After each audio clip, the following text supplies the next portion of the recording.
Jalen Hurts had the best game of his career against the Tennessee Titans, throwing for 380 yards, 3 touchdowns. He rushed for a touchdown. Let's get into it. Let's break down what Hurts did in this game so well. I've got 22 clips here, so buckle up. We're going to get through them as quickly as we can. These are all going to be in chronological order just so you can get a feel for the game flow. And so this is on the first drive. The Eagles are going to motion a receiver across the formation here. This is going to be quarters coverage from the defense. And so the tight end is going to run a vertical route, and his job is just to slow this quarter flat defender's ability to get out to the flat. He's got to jam the tight end. You're supposed to hit him. That's going to leave basically a one-on-one to throw this out route to A.J. Brown. Just watch the timing, the rhythm with which Hurts throws this. Top of his drop, boom, ball's out as Brown comes out of his break. That's an easy pitch and catch for 8 yards. Now let's go to this next one. This is going to be a cover one play. This linebacker that's mugging the center, he's not going to be rushing. He's going to drop into being the whole defender here. We've got the deep defender. Everybody else is in man coverage. It's man coverage across the board. He's responsible for the running back. It's like this. So the Eagles, they're going to run a mesh concept. This is where we have the dual drag routes. The idea is to rub off the man defenders, create pick plays, just a vertical route behind this here. Now, often with a mesh route, you run a sit route. It's kind of like a curl route right here, or maybe you run an in route. But the Eagles are going to flip that. We're going to make this look like we're going to run that in route and then break it off to the sideline, and Devonta Smith's going to be wide open. I thought this was really nice design to mix that up, and just a good route by Devonta, good ball by Hurts, wide open, moves the chains. Now let's take a look. This is going to be cover 3 by the Titans, and the Eagles are going to run like mirrored curl comebacks. It's just going to be like a deep curl and then a comeback route on both sides of the field here. And against cover 3, you want to try to attack the seams. You can try to attack vertically. But Hurts is going to realize really quickly that this isn't going to come open. And he does something we haven't seen him do very often this year, and that's hit a check down. Typically, Hurts' check down is himself, his legs, but he threw to the running backs a lot here. Just look at the space that is given to Kenny Gainwell here. There's just nobody here, and Hurts realizes this isn't going to be open. We've got a defender dropping down here. What's wide open? It's right in front of me. Let me give the ball to Gainwell. He catches it. He's going to spin and make a guy miss. Hurts hitting that check down. That's huge. That's a huge step for his game. It's something he hasn't done much and he hasn't needed to, but if you can add that, it's just one more thing that the defense is going to have to respect and figure out how to defend. Okay, let's move on to the next one. This time we're going to have a play action pass. We're going to run a play fake here. The tight end is going to pull across the formation and is going to come out into the flat. At the top, we're going to run an in route, and then we've sort of got dual post routes to the backside. Now, this play is sort of going to be dead in the water from the beginning because we're going to get a rusher out of the slot. The slot defender is going to come. He's going to have a free run at Hurts, so Hurts has to get rid of this ball quick. But I love what Hurts does. He doesn't eat a sack. He doesn't try to scramble. He feels the pressure coming, and he's just going to put this ball up early. He knows this is a post route. He's got an advantageous look. This ball's coming out now. Look, he's throwing this ball, and Quez Watkins hasn't even started really to break yet. He breaks it off, and it's a little high. Very difficult throw. You would love to see Quez bring that down, but I love that Hurts takes a shot on that play. He steps into it and he makes the throw, and that's big. If you want to beat the blitz, you've got to be able to throw against it and make teams pay, and that was a great rep there from the Eagles offense. Okay, let's look at another one. This time the Eagles are going to motion into a 4-by-1 set, and the running back is just going to stay in the flat. At the top of the screen, Devonta Smith we're going to have on a post route here, and then at the bottom we're going to run just like a dig route, a deep in route, and then like a drag, and then another deep in route. Now, this is the front side of the progression. If you watch, Hurts is going to open up to this side of the field when he takes the snap. And so we'll take the snap. He's looking to the right. He's looking to make a throw over here. He's looking for one of these in routes, probably this one. Devonta Smith is on the back side of this progression. Hey, he is not in the front of the progression, but Hurts makes it to him and makes the throw, and it's going to be a touchdown.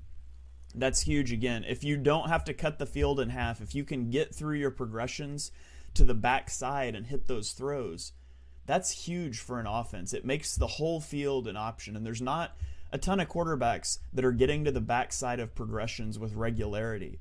That's a big boy ball from Jalen Hurts. Probably not his best throw of the game, but the mental processing, that's his best rep from the game. Now let's look at another one. This one, not as good of a rep. We're going to run a China 7 concept. That's an in route tagged with a corner route. We're trying to get this corner route open underneath the safety. And it is going to be open, but Hurts is going to leave this one a little short. So he's got a pocket there. You can see there's space to put this ball, but just a little underthrown, and it's going to be an incompletion. So little execution things here or there. Hurts doesn't miss many throws, but he missed that one. Now let's look at another one. The Titans are going to be in quarters defense on this one. At the top of the screen, we're going to run a post route and like a deep curl route. And you could hit the curl here. There's going to be space to hit this curl, but we know Jalen Hurts, he's going to take the shot, right? So we snap the ball. Now we know right now, this curl is going to be open. Like this is going to hitch up right here. Hurts could have this ball out right now into this space. And yet he knows as this hitches up, this safety is going to have to dive down, and it leaves this post route, which is a cover 4. It's a quarters beater because we've got outside leverage here. He thinks this post is going to be open, and he's going to just take his shot at it. And so we see there he hitches up, boom, ball is out, and man, Quez has got to come down with that one. Is there room to put it a little further upfield? Maybe so. You need a deep ball receiver to be able to get that one. He gets turned around, it goes off of his shoulder. But again, Hurts is going to take the shot. You could take the deep curl. Hurts is going to take the shot for better or for worse. It doesn't work out there. It's going to pay off big time later in this game. Now let's talk about this. This is something new we haven't seen this year. This is a pony package. We call it a pony package when there's 2 running backs in the backfield. And this is really big for a shotgun running team because 90% of your shotgun runs are going to go opposite the running back, right? It's hard to take a handoff and go this direction. If you put 2 running backs back there, all of a sudden it disguises that pre-snap. It makes your RPOs, your zone reads more viable. And the Eagles showed this several times in this game. Now, the defense is showing split field, but this bottom cornerback is going to blitz. And when he blitzes, this is going to rotate into single high. And so we're going to get out here like this, and Hurts is going to recognize this really quickly. Now this is going to be a nice pass protection rep from Sanders. He's going to take the fake handoff and he's going to come over and stonewall this blitzing corner. So a really good job from Hurts here. And then the bottom wide receiver is just going to run an in route. And Hurts knows this safety, this is now single high, right? So this safety has to respect the vertical threat. He's not going to have help underneath. This is going to be your underneath defender. He's not going to be able to get out there fast enough. And so the processing from Hurts here is really good. See, here it comes. Boom. Hurts is going to get the ball out. Sanders is going to stonewall this defender. That's really good. You notice, again, Hurts is opening to the left side of the field on this play. His primary read is left. He knows it's not there. He recognizes the blitz, and boom, this ball is going to come out. He's got a window to throw it to A.J. Brown for a completion, and Brown's going to get past the marker to move the sticks. Now this is a really impressive throw from Hurts. This is just a Tampa 2. Tampa 2 style defense. We're going to have 2 safeties deep. We're focusing on this defender. This is our 3-rec hook. Whichever way he opens his hips, he has to sink and get depth up the middle so you can't split the safeties. He's going to open his hips to the top of the field, and so Hurts knows immediately this is our primary route. We're running 4 verticals. Every receiver is running a vertical route. You can either hit the whole shot or you can hit this vertical route on a bender. And so if you watch here, this is Jack Stoll. He's going to clear that, and boom. Right as soon as he clears this defender, he starts to bend it in. Notice back is to me. We've got all kinds of room to make this play. Hurts in the backup tight end on a great wavelength there, and hits Stoll for a huge gain. We got to work on Stoll's ball flip there. It's not as emphatic as Dallas Goedert's, but I do like that he's keeping Goedert's celebration alive while he's injured. So great play there from the Eagles, especially throwing to a backup tight end. Now this is going to be a single high coverage. It's going to be cover 1, and they're going to bring a blitz. And so we've got the linebacker coming on a blitz.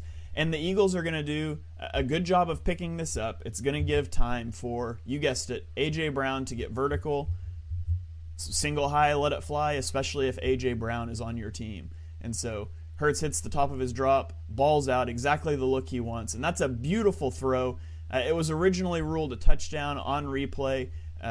We did see that Brown got a toe out of bounds, but still a great ball by Hurts and a really good catch by Brown. Just needed to go down a half size in his shoes, and he would have had that one.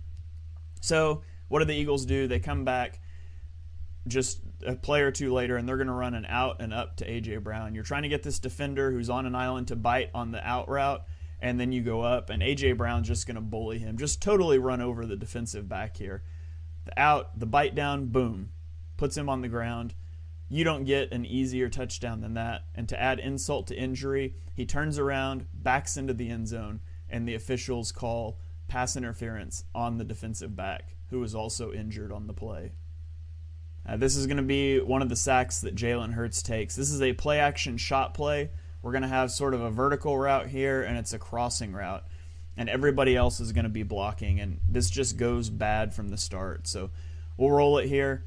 Now you could see, like, right now, if Hurts could throw this ball, if he could step up and throw, you could sort of get a ball in here, perhaps. But this play is just, the protection is all messed up, and Hurts is going to end up going down, and this is the play he draws the bogus unnecessary roughness call. But we come back to it and we look here. I don't know, maybe don't have Grant Calcaterra, a tight end who can't block, lined up one-on-one with Bud Dupree and expect him to win that rep. And so this is the first thing that goes wrong. What messes up the timing is Calcaterra's never winning that rep, and it forces Hurts to roll out. The other thing that goes bad, and you'll see it here, Jordan Mailata, he's going to step on Landon Dickerson's foot, and he falls down, and then he falls into Dickerson, who rolls up the back of his leg, and Dickerson was injured on this play. And then almost immediately after, Jason Kelsey steps on Isaac Seumalo's foot and falls down, and then Seumalo falls down. So anytime you end up with a tight end blocking an edge rusher one-on-one, and you end up with 4 offensive linemen on the ground on the same play, that's probably just a play that's doomed to fail. So I'm not saying the Eagles should flush their entire play-action shot playbook down the toilet, but I'm not saying it. These plays just don't work, and they don't need them to get vertical with A.J. Brown. Just get rid of this. Stop running the play-action shot plays from heavy personnel. Okay, on to the next one. This time, Dillard is going to be in. And so Dillard is in at left guard now, and I don't really know what goes wrong on this play, but we'll look at it from the back view in a second from a protection standpoint. But Hurts is going to get a free runner in his face, and he's still going to give A.J. Brown a chance on this out route. He's going to stand in, take the hit, and it's just a little underthrown. Brown has a chance to come back to it, but it's an impressive throw to me by Hurts under pressure there. Now let's talk about the protection. Here's the thing I don't understand. Jason Kelsey is sliding left. You want to help out Andre Dillard, not leave him one-on-one. So in my mind, they should be double-teaming this guy. And then Jordan Mailata should be taking Bud Dupree. But for some reason, Mailata also goes for this guy. So you've got 3 people all blocking one guy, and you leave Bud Dupree unblocked. And maybe Kenny Gainwell's supposed to chip him and give Jordan Mailata time to get hands on him. I don't know. I don't really know what happens there, but that's a bad miscommunication on your offensive line, and it leads to a QB hit and an incomplete pass. Now, let's talk about this one. This is the bad Hurts play. Okay, probably the only one this game, but if you want to talk about a bad Hurts play, this is going to be it. Let's just roll it here. It's from empty. Now, right here, Devontae Smith is going to be open on this curl route. As soon as you put hands on him and you're pushing him to the side like that and you're getting out wide, he's open. He's going to be open. You could hitch up and throw this ball right here, right now, and Devontae Smith is going to have it. Now, maybe you don't want to do that and you decide to run. But here's the thing. When you step up to run, you just stepped up past a defensive end. And it's like Hurts forgets that defensive end is there, and then he starts to string the play out. You got to know that he's coming behind you, and Hurts stops, he pump fakes, he's going to end up getting strip sacked, and fortunately, Jordan Mailata falls on the ball. But right here, if you're going to run, you got to run. And now we're outside the tackle box, just flip the ball away if you're getting stopped, if you can't get outside the pocket, but you can't bring it back inside here. And so just a bad moment there from Hurts. It leads to a fumble, but fortunately it doesn't cost the Eagles. So a rare mistake there from Hurts when managing the pocket and trying to get out and to scramble. Now this is a pretty little RPO play. We're going to have pressure off the slot. It's a slot blitz, and so Hurts is just going to pull this ball and throw it immediately to Quez Watkins out of the slot. So I love the speed with which he reads this and gets the ball out. Boom, just so smooth. And Quez is upset that he wasn't able to get the edge there. He thought that he had it. Now let's look at another one. I've only got a back view here because Game Pass was awful and it didn't really have footage for the front view, but you just have to trust me when I say that the check down is the correct read on this throw, and watch how quickly he gets this ball out. Look at all this open space again. All this open space to throw the check down, something he did so well, and I love that he's got defensive tackles with eyes on him, and so he separates his hands from the ball, pump fakes, gets their hands up right here, boom, and then he kind of double clutches and gets it out. And you'll take 10 yards. That's the easiest 10 yards that you can get. So I love that. Now let's talk about his touchdown run. They're going to run a QB power with Hurts to the corner. Miles Sanders is going to get out here and throw the edge block. Now watch this linebacker. He's going to miss his block entirely, and it's a race to the pylon with Jalen Hurts. And a linebacker is just not going to beat Jalen Hurts in a foot race. And so Hurts gets to the pylon in for the touchdown. Now on this play, notice there's a bit of a weird alignment from the defense. There's no safety high over here.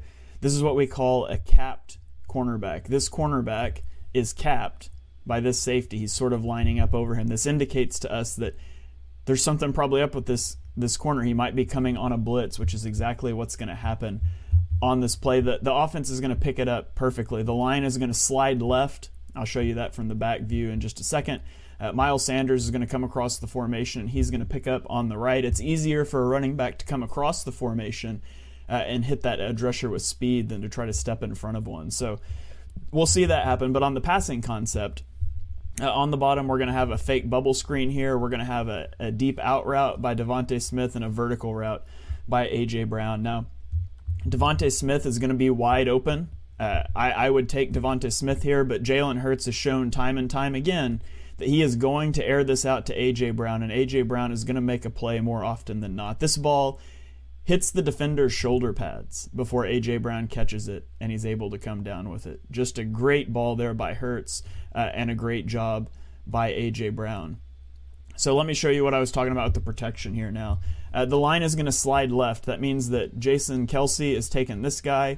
The left guard will come out here, left tackle over here. That means we're picking up man on a man here, and we're going to get Miles Sanders coming across, and he's going to tag the edge defender that comes off. So again, a really good job by the offense recognizing this is going to be a blitz. Good job sliding left, and then you get Sanders coming across the formation, and boom, he puts pads on the blitzer off the edge, gives Hurts time to deliver just a beautiful pass. Now this is interesting. This was a two-play sequence where the Eagles lined up in a diamond formation. We got 4 receivers out here to one side of the formation. We've got A.J. Brown on the other side. Now, on this side, the weak side safety is going to be looking this way. He's keying towards this 4-man side. He's really helping over here. So really they're playing 5 over 4 and then one-on-one with A.J. Brown. And without any help, you have to respect A.J. Brown getting vertical like he likes to do. But this time he's just going to run a little curl route. Ball's going to be out on time. This is just an easy completion for Hurts. Foot in the ground, boom, ball's out, easy completion, and then Brown makes a guy miss and gets a first down and gets his leg twisted there a little bit, which he got pretty upset about on the field. Then they come out the very next play, same look. This time this linebacker, instead of being mugged up over the center like he was last time, he's got a little more depth, so he is probably going to try to help on this side. We still got the safety pointed that way too, but this is just going to be an easy run situation for Hurts. You got 4 guys on the line versus 5 blockers. This means somebody can get to the second level and block the linebacker. You've got man coverage on the backside, and so Hurts is going to have a chance to run with nobody even looking at him. And he takes off, and look, this safety doesn't see him. This corner finally sees him, but he's already coming. No, the corner doesn't even see him, and he gets a first down there. So I really liked that. That's something we haven't seen from them so far, but I really liked it. Now, a couple more plays. This play, it looks like cover 2. We've got 2 safeties high, but this is going to spin into cover 3. This top slot defender is actually going to go deep, and so we've got our deep zones right here. And so let me just roll this first part so you can see that. You'll see the rotation here. Boom, he drops his hips and he runs deep at the snap. So we're changing the look from pre-snap to post-snap. This is going to be 4 verticals. We've seen 4 verticals already in this game against cover 2. It might be what we're thinking here, cover 2, let's run the 4 verticals, but it's actually going to be cover 3. But Hurts is going to hit this ball up the seam to Grant Calcaterra. This safety has to get out to the boundary. He's the outside third. He's coming to the middle, and there's a soft spot up the seam to throw this to your third string tight end. So clears the defender right here. Hurts is loading up, ball's out, right there in the soft spot. Hurts has done so well, especially even throwing to these backup tight ends. Now, as much as we talked about Jack Stoll's celebration we got to work on for the first down, his is at least better than Grant Calcaterra's. Like, that's a pretty weak little first down signal, but it is what it is. So now the last play I want to show you here, obviously less footage to work with because the starters didn't play the last 10 minutes, but this is going to be a quarters look from the defense. Notice this safety has eyes on the tight end. His shoulders are facing the inside of the field. He's not dropping here. He's squared up. And so that gives us, again, this is one-on-one with A.J. Brown. And so we're going to take that all day. Hurts is going to hit the top of his drop. Boom, ball's out on this little stop route. If you're going to try to play man coverage without help over the top, you either have to get up and take these balls away and get beat deep, or you've got to play off. And with the route running and the chemistry that they have, you're just never going to be able to make it work. So the Eagles' offense was just on fire against the Titans, proving they can win throwing the ball just like they ran the ball a week ago against the Packers. Here's Jalen Hurts' passing chart. He had a time to throw of 2.76 seconds with an average depth of target of 9.7 yards. And his completion percentage over expectation was plus 8%. For what it's worth, I think this is the best game that Jalen Hurts has played as a pro. He did not run the ball hardly at all. He just sat back and he diced up a Titans secondary. Beautiful thing, the Eagles' offense is so complete, and it's going to pay dividends as you get into the playoffs against better defenses. The Eagles aren't a team that has to play to their own strengths because they're strong in every way. They can choose to target the weaknesses of the defenses, and we've seen that in back-to-back weeks in 2 very different ways.